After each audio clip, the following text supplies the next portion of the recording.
Quarter 1 review and reset.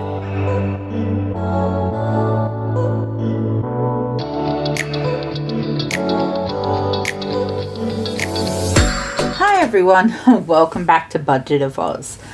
My name's Sarah, a disabled low-income budgeter, and today I'm just going to do a bit of an overview of the reality of my finances at the end of quarter 1 and a reset. So I'm going to be real. Life is not looking in my bank account like it is looking in my binders, and I want to go and fix that. So let's do that. For me, that means getting real with how much money I do have in each account for my placeholders that are there, and also how much money I may need to move from different accounts. So first up, I want to go through and empty out all placeholders out of every envelope I may have. Okay, so we will start with disabled life. Now this is going to be a lot. I prefer to keep most of this as cash if I can, but a lot of money has moved around recently, and this is going to be where the biggest shock and problem's going to come from, but I'm hoping that I can solve most of it.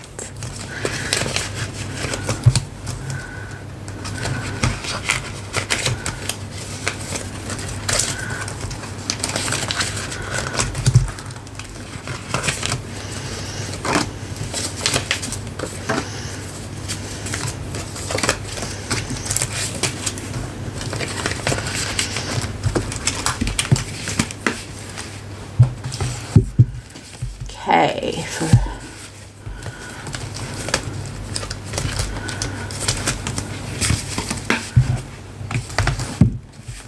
my heart.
Okay, so I'm gonna first start off with my disabled life binder. In my account, I only have $300. So for that particular 1, 2,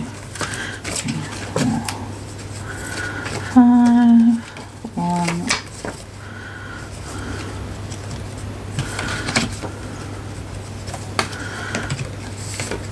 So let's get the placeholders for that.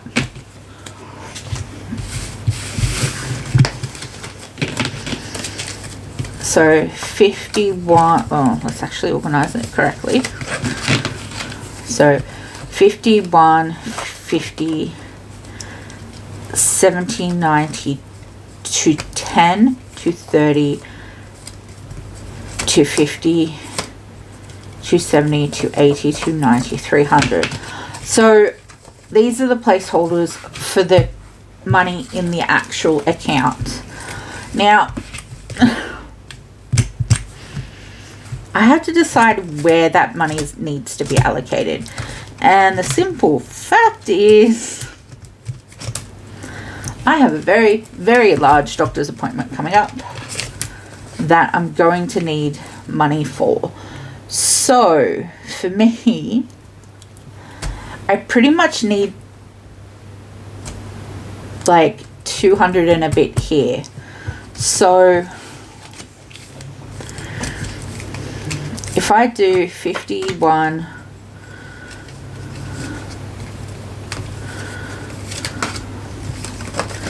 if I do the we're going to be moving stuff around. So if we take that and just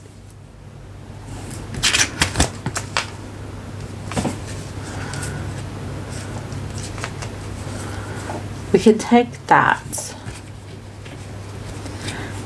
and arrange for just the digital money to be there.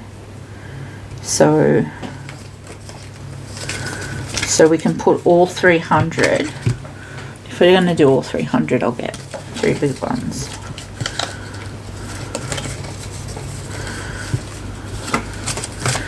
So all the digital money can just be to the doctors.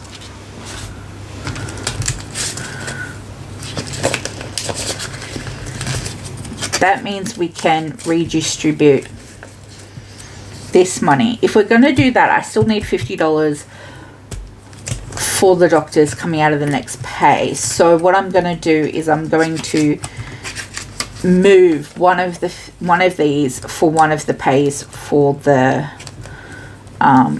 medications. So I will pay in advance one of the medications. So that's $50, $70, $80, $90 and change for medications. Then we have this remaining to kind of reassess.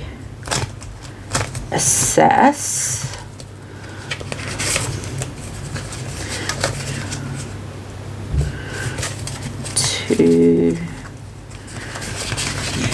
let's have a look.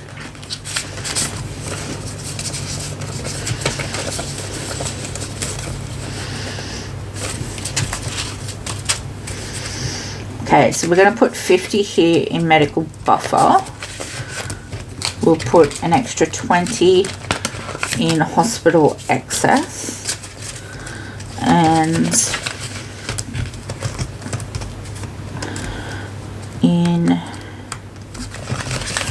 medical equipment, I'm going to put 10. And then in carers, I'm going to put another 10. Okay, so what we've done is the $300 is in the doctor's envelope for that doctor's appointment I have, and I've advanced stuffed the medication envelope. So that means the $50 that's meant to go into the medication envelope will actually be going into the doctor's envelope digitally for the first fortnight in April. Just to make things a bit confusing, but that's the reality of what we have. So the next check, which is hopefully a bit of a nice or reality check for a little bit, is my long term. So the long term one is my high priority, and it turns out I do have some money in there. Turns out I have $20 that I completely forgot about. That is in that account. So sometimes I just forget to check. So that would have been allocated to our excess. So now our excess is actually $90. That would have just been a small mistake on my part when I was unstuffing or something. So that actually does have the amount it's meant to have, which is great. Absolutely fantastic. Now we have our business has nothing in it at all. The business account has nothing in it. Now the bills account does. this one does have money in it. Actually quite a decent amount. So I think I'm gonna like restructure how I do like this section, but I have $1,000 essentially in the bills account. So the bills that are coming up due is Zoom, Grammarly, Squarespace in my annual bills. So I'm going to allocate some of the money to those, and then the rest I'm just going to put aside as monthly bills basically.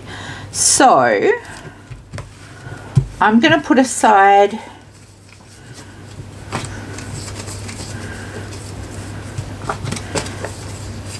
$200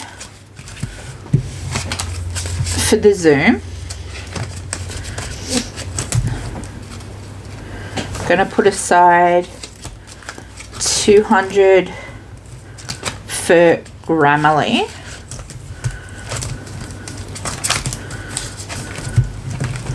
We'll put $250 aside for Squarespace. So that's allocated for Squarespace. And I think I'm also going to want to put $100 aside for my VPN.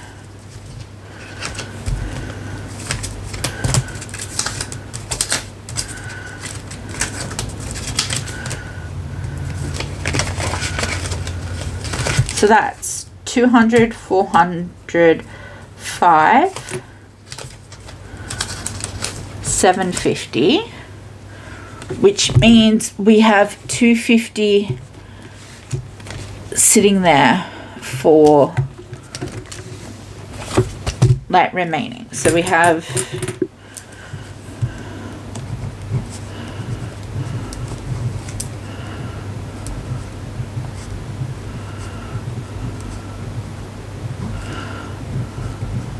for our quarterly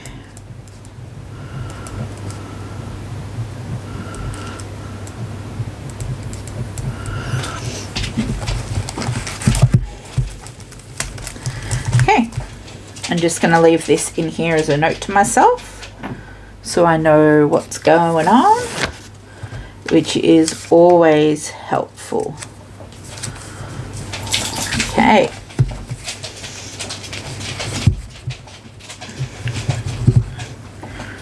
Alrighty. That's there. Now, I do still have money in my cash wallet, and I do still have money in my card, but with that I think I do have enough money that I want to move some of that free money around. So I have $100 sitting in my card that really I'm not going to need until, well, I'm just not going to need it. So I thought I wanted to make sure digitally I'm going to put that into pretty much into savings accounts. So for me, I want to put that money aside, and I want to start putting money aside for like these three categories. So what I'm gonna do is, with my next cash stuffing, I'm going to kind of cash stuff like quarterly rollover money in order to start putting little bits of money away because I do have an extra $100, and that is $25 notes, and I can put $5, I think, in every one of my categories. So why not? Let's start the ball rolling on everything else. Let's do it. Yeah, so that was kind of me being really honest about exactly what I have and don't have sitting in my accounts at the moment. I feel comfortable still. My bills are covered. The disability life is covered. I do have enough for medications and doctors. It is a little tighter than I like it, and I do want to prioritize filling up some of those categories as much as I can. But I do feel good and confident, and that is, it's good. Yes, more money in more places would be great, but I still feel good and okay about this. And at the end of quarter one, you know, quarter one's one of the is the tightest quarters for me. And the fact that I just went on holiday during one of those quarters, which included skipping a week of income to do that, and, you know, saving $500 and spending that on that, I can't even believe that I was able to do that. So my brain, I am financially, yes, I'm bearing all and showing you that I do not have as much money as I have been saying I had when I took a real look at all of my accounts and everything, the way everything is. But I'm also so proud of myself that I'm still great, my head's above water, everything's good, everything's okay. And so yeah, the cash stuffing zero balance budget method does work, and it does work for extreme low income, and it still lets you save and work towards those goals that mean so much. Okay, green heart in the comments down below. You can find me everywhere on the internet. I'm just at Budget of Oz everywhere. If you have any questions or comments, please leave them down in the comment section below. If you feel like supporting this channel, leave a like, a comment, a share. If you want to help out any more, there's a link to my Etsy. It's the top link in the description down below. And thank you so much to all of those who have been helping out my channel. Thank you, thank you, thank you, thank you, thank you, thank you, thank you. You have been wonderful and marvelous, and oh, thank you. All right, as always, I am so glad you're here. I hope to see you again soon. Thanks so much for watching. Bye now.